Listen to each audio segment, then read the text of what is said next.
36 সাইজৰ air hostess কাট ব্লাউজটো আজি আপোনালোকক কাটি দেখুৱাম একেবাৰে সহজ পদ্ধতিত আহকচোন কেনেকৈনো 36 সাইজৰ এয়াৰ হোষ্টেছ কাট ব্লাউজটো আমি কাটিব পাৰো আপোনালোকক দেখুৱাই দিও যদিহে আপোনালোকে এতিয়াও মোৰ ইউটিউব চেনেলটো সাবস্ক্ৰাইব কৰা নাই সোনকালে সাবস্ক্ৰাইব কৰি লওক 1 লাখ কৰি দিয়ক এতিয়াৰ পৰা আপোনালোকে কাটিং ৰিলেটেড বিভিন্ন ধৰণৰ টিপস ইয়াতে পাব লগতে বিভিন্ন ডিজাইনৰ আপোনালোকে ব্লাউজ হওক লেহেংগা হওক সালোৱাৰ হওক সকলোখিনি দেখুৱাবৰ কাৰণে মই চেষ্টা কৰিম আৰু ফেসবুক পেজতো আপোনালোকে যদি ফলো কৰা নাই ফলো কৰি ল'ব শেয়াৰ কৰিব যাতে সকলোৱে ঘৰতে বহি ব্লাউজটো খুব ধুনিয়াকৈ শিকিব পাৰে আহক পলম নকৰি আপোনালোকক মই দেখুৱাই দিও কেনেকৈ আপোনালোকে 36 সাইজৰ এয়াৰ হোষ্টেছ কাট ব্লাউজটো কাটিব আহক ব্লাউজটো এতিয়া মই কাটিম আপোনালোকক মই দেখুৱাই দিম একেবাৰে সহজ পদ্ধতিত এইখন হৈছে ইনাৰ দেখিছে আমি দীঘলটো লম 15 16 যেহেতু ব্লাউজটো 36 সাইজৰ হয় গতিকে 15 16 লৈ লম দীঘলটো 15 16 লম চাব যিমান পাৰি মই সহজভাৱে শিকাম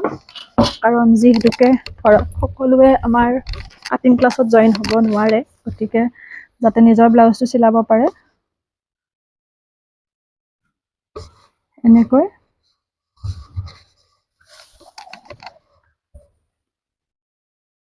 ধুনিয়াকৈ 15 16 লৈ ল'ব 15টো হৈছে আমাৰ বেক সাইড 16টো হৈছে আমাৰ ফ্ৰন্ট সাইড এয়া 16ত লৈ চিন দি ল'ব যেহেতু 36 এটো প্ৰথমতে আমি ইনাৰ কাটি লৈছো ইনাৰটোৱে কাটিব কাৰণ প্ৰথমতে মেইন পিস কাটিলে বেয়া হোৱাৰ চান্স থাকে গতিকে ইনাৰটো কাটিব প্ৰথমতে যেহেতুকে 9 4 গুণ 37 গতিকে 9 ললে আমাৰ 36 ৰ ব্লাউজটো হয় 2 ইঞ্চি আমি বঢ়াই দিম 11 গতিকে আমি 11 লৈ জাপিম এনেকৈ খুব ধুনিয়াকৈ 11 লৈ জাপিব যাতে কটো অকমানো খুচ খাই নাথাকে হেতু খালি লক্ষ্য ৰাখিব এয়া 15 16 মই লৈ লৈছো আৰু এবাৰ আপোনালোকক মই জুখি দেখুৱাই দিম চাব এয়া চুটি পাৰ্টটো 15 মানে আমাৰ এটো বেক সাইড হ'ব আৰু দীঘলটো 16 এটো আমাৰ ফ্ৰন্ট সাইড হ'ব গতিকে বাকি জোখমাখখিনি আপোনালোকে চাব আমাৰ যেহেতু এয়াৰ হোষ্টেছ কাট এটো মানে বেক সাইডৰ আমাৰ উঠা গলৰ হ'ব গতিকে ইয়াৰ জোখমাখটো অলপ বেলেগ আমাৰ নৰমাল ব্লাউজৰ তুলনাত গতিকে এই জোখমাখটো আপোনালোকে চাব ইয়াৰ পৰা মই 3 লম আৰু এই জোখমাখটোত প্ৰায়খিনি সাইজতে হৈ যায় ইয়াৰ পৰা 4 এয়া 3 এয়া 4 এইখিনি মই লম 6 গতিকে 6 লৈ এয়া 6 লৈ মই আস্তানি লৈছো এইখিনি মই লম 3 এই ডিসটেন্সটো লম মই 1 3 ৰ পৰা আৰু যদি কাৰোবাৰ এই শেপবোৰ ঠিক নহয় আপোনালোকে খুব ধুনিয়াকৈ এনেকৈ স্কেলৰ সহায়ত দিব পাৰে এয়া কিনিব পায় লৈ ল'ব অনলাইনো পাই যায় এতিয়া মোৰ বাৰু কৰতে আহি যায় কিন্তু মই দেখুৱাই দিছো সহজ হওক বুলি এইখিনি আমি বেক সাইডটো এয়াৰ হোষ্টেছ কাট যেহেতু 3 লৈছো আমি ফ্ৰন্ট বেক একেলগতে যেহেতু কৰিছো কাৰণ নতুনখিনি অকন অসুবিধা পাব যদি বেলেগকে উলিয়াই লও যেহেতু মই মেথডটো সহজ পদ্ধতিত শিকাই আছো চাই যাওক আপোনালোকে এয়া 3 লৈছো 3 লৈ এইখিনি মই ধুনিয়াকৈ শেপটো দি লৈছো এইখিনি হৈছে আধা ইঞ্চ আপোনালোকে মোৰ ভিডিও চাই ব্লাউজ চিলালে দেখুৱাব নাপাহৰিব আধা ইঞ্চ আৰু এইখিনি লম মই 1 ইঞ্চ 1 ইঞ্চ দি পেলাই আমি বেকাকে এনেকৈ টানি দিম এতিয়া কাটিম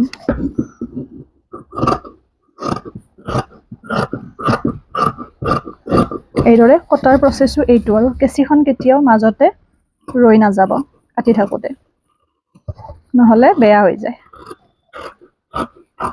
এয়া চিলোৱাটো মই দিম বাৰু আসলতে বিভিন্ন সময়ত ব্যস্ত থাকো কাৰণে মই তেনেকৈ ভিডিঅ'সমূহ দিবৰ কাৰণে নহয় কিন্তু এতিয়া ভাবিছো নাই কন্টিনিউ কৰিম ইউটিউব চেনেলটো সাবস্ক্ৰাইব কৰি ল'ব ডিম্পি ডায়েৰী বুলি আছো পেজৰ নামেৰে পেজৰ ডিপিখনে আছে কিবা সুধিব লগা থাকিলে ইনষ্টাগ্ৰামত ফলো কৰিব ডিম্পি ডায়েৰী বুলি আছো পেজৰ নামেৰে পেজৰ ডিপিখনে আছে এয়া এতিয়া আমি চুটি পাৰ্টটো উলিয়াই লম চুটি পাৰ্টটো হৈছে আমাৰ বেক সাইড এয়া দেখিছেনে ইয়াতে বিশেষ আমাৰ একো কাম নাই গতিকে এইটো আমি সাইড কৰি থৈ দিছো অকমান যদি ভাবে পিঠিখন অকমান কাটি দিম তেতিয়া দিব পাৰে নিজৰ ইচ্ছা অনুসাৰে বহলকৈ মই কিন্তু তেনেকৈ নিদিও তথাপিও অকমান দি দিছো এইটো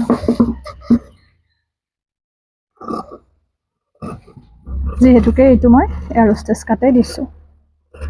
এয়া এতিয়া আমি ফ্ৰণ্ট পাৰ্টটো উলিয়াম, মানে যিটো আমাৰ দীঘল পাৰ্ট। যিহেতু এইটো আমি একেলগতে কাটিছিলোঁ, এইখিনি আমাৰ উঠা হৈয়ে আছে। এতিয়া আমি এইটো নৰ্মেল জোখত আনি ল'ম। নৰ্মেল জোখত আনিবৰ কাৰণে ফিটাৰ সহায়ত ইয়াৰ পৰা আপোনালোকে 6.5 দি দিব। 6.5 দি নৰ্মেল জোখত খুব ধুনীয়াকৈ এনেকৈ চেপ দি ল'ব। তাৰপিছত এইখিনি আপোনালোকে এনেকৈ মিলাই দিব। এতিয়া আমি এইখিনি কাটি দিম।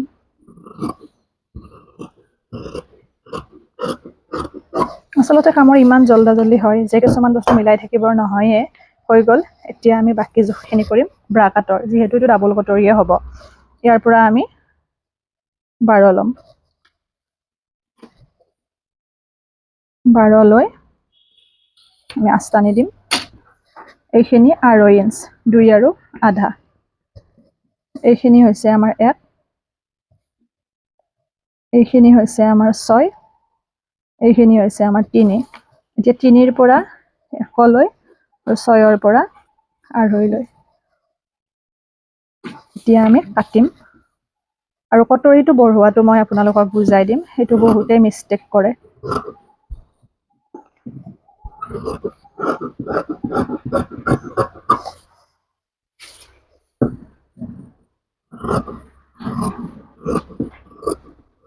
এয়া হৈ গ'ল। যিহেতু এইটো কটৰীৰে আমাৰ নহয়, আমি এই কটৰীটো ডাঙৰ কৰিব লাগিব। গতিকে কটৰীটো কেনেকৈ ডাঙৰ কৰিব লাগে সেইখিনি আপোনালোকক মই দেখুৱাই আছোঁ ধুনীয়াকৈ। যিহেতু কটৰীটো বঢ়াব লাগিব আমাৰ সৰু কটৰীটোৰে নহয়, গতিকে মই ভালদৰে আপোনালোকক বুজাই দি আছোঁ কটৰীটো কেনেকৈ বঢ়াব লাগে। চাব, কটৰীটোৱে মেইন, এইটো ভুল হ'লে সকলো ভুল। এইখিনি যেনেকৈ আছে এনেকৈ ল'ব, এইখিনিও যেনেকৈ আছে তেনেকৈ ল'ব। চাই যাওক, কিবা নুবুজিলে সুধিব। আৰু তাৰপিছত আপোনালোকে ফিটাৰ সহায়ত একদম মূৰৰ পৰা ওপৰৰ পৰা 3 ইঞ্চিত চিন এটা দিব। দীঘলটো 3 ইঞ্চত এটা চিন দিব, আৰু এই 3 ইঞ্চলৈ এইখিনি 1 ইঞ্চ বঢ়াব। ফিটাডাল মোৰ অকণমান কাট খাই গৈছে, সেইকাৰণে মোৰ অলপ বেছি যেন পাইছে, কাৰণ 1/2 ইঞ্চ কাট খাই গৈছে। এইখিনি 1 ইঞ্চ বঢ়াব। এয়া 3 ইঞ্চলৈ 1 ইঞ্চ, বাকী গোটেই 2 ইঞ্চি বঢ়াব। 2 ইঞ্চি বঢ়াব। মোৰ ফিটাডাল এইখিনি অকণমান নাই কাৰণে মই ইয়াৰ পৰা 2 ইঞ্চি ধৰিছোঁ। আপোনালোকে সন্মুখৰ পৰাই 2 ইঞ্চি ধৰিব। 2 ইঞ্চি বঢ়াব গোটেই। এই পদ্ধতিৰে কটৰীটো কাটিব, আৰু এইখিনি এনেকৈ সমানকৈ আঁচডাল দি ল'ব। ইয়াৰ পিছতো যদি কোনোবাই বুজা নাই সুধিব। 2 ইঞ্চ, ইয়াতো 2, ইয়াতো 2, ইয়াতো 2, আৰু এই পদ্ধতিৰে বঢ়োৱাৰ পিছত কেতিয়াও ভুল হ'বই নোৱাৰে। 2 ইঞ্চি। এতিয়া খুব ধুনীয়াকৈ কটৰীটো এনেকৈ আনি এইখিনি এনেকৈ লগাই দিব ইয়াতে, আৰু এইটো 1 ইঞ্চৰ পৰা এনেকৈ বহল কৰি খুব ধুনীয়াকৈ আনিব। এইটো হৈছে কটৰী কটা নিয়ম। দেখিছেনে কিমান ধুনীয়া হৈছে? এনেকৈ আপোনালোকে কটৰীটো বঢ়াব।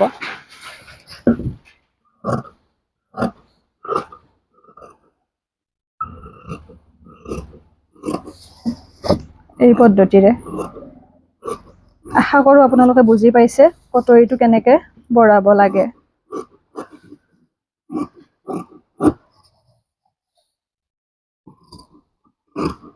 মই চিলাওতে বুজাই দিম চিলোৱা পদ্ধতিটো।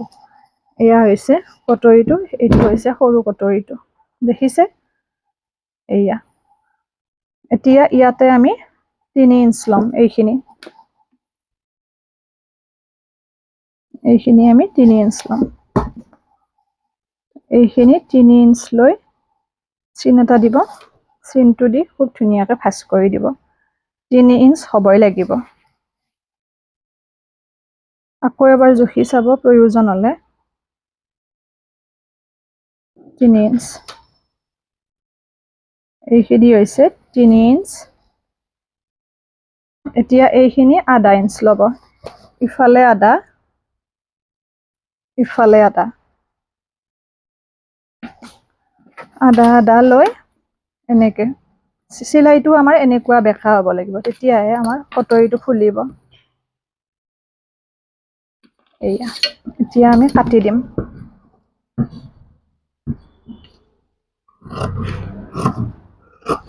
এইদৰে কটৰীটো কৰিব খুব ধুনীয়া হ'ব এইয়া আশা কৰো বুজি পাইছে এতিয়া আমি হাতখন কাটিম এতিয়া মই শুদ্ধকৈ হাতখন কাটি দেখুৱাম চাব এইখন হৈছে হাতৰ কাৰণে এনেকৈ হলে এক জাপ আৰু এনেকৈ দিয়াৰ লগে লগে আমাৰ দুই জাপ এনেকৈ দুই জাপ হোৱাৰ লগে লগে আমাৰ হাত দুখন ওলাব এই এখন ওপৰ সাইডটো কিন্তু বন্ধ হ'ব লাগিব সেইটো সদায় লক্ষ্য ৰাখিব আৰু হাতখন কিমান দীঘল কৰে সেইটো নিজৰ ইচ্ছা আপোনালোকে যিমান দীঘল কৰিব বিচাৰে হাতখন ছুটি কৰে দীঘল কৰে যিমান দীঘল নকৰক নিয়ম এটাই এতিয়া ধৰক এইখন হাত মই 12.5 কৰিছো 12.5 কৰাৰ লগে লগে একদম মূৰৰ পৰা শুদ্ধকৈ হাত কটাৰ নিয়ম এইটো মূৰৰ পৰা 3 ইঞ্চ ল'ব 3 ইঞ্চ লৈ এনেকে অকমান পানী দিব 3 ইঞ্চ লৈ পানী দি আপোনালোকে এতিয়া যিখন কাণ আছে আমাৰ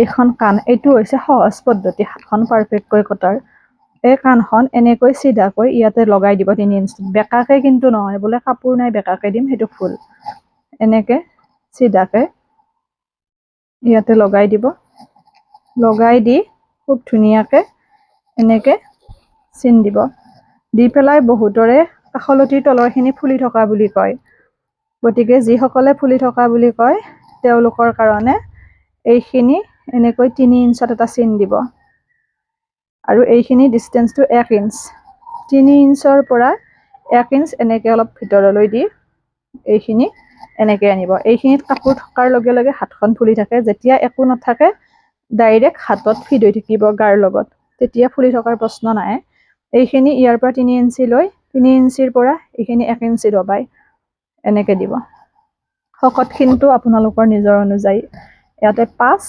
আৰু 2 ইঞ্চি এক্সট্ৰাকে ৰাখাৰ লগে লগে 7 হ'ল এটো হৈছে শকতখিন এনেকৈ এতিয়া কাটি দিম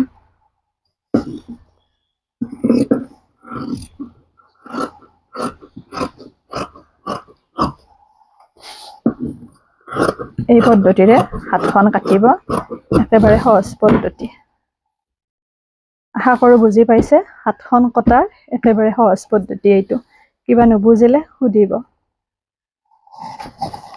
আৰু পেজটো কৈছে ফলো কৰিব সাবস্ক্ৰাইব কৰিব ডিম্পি ডায়েৰী বুলি আছে চেনেলটো এইয়া